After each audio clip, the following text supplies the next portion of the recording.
అసమానుడైన వాడు అవమానపరచడు నిన్ను.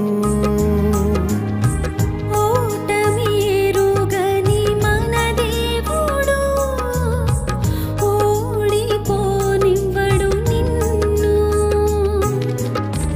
ఘన కార్యాలెన్నో నీకై చేసినవాడు కష్టకాలమందు నీ చేయి విడుచునా. అసాధ్యములెన్నో దాటించిన నాదుడు శ్రమలో నిన్ను దాటిపోవునా.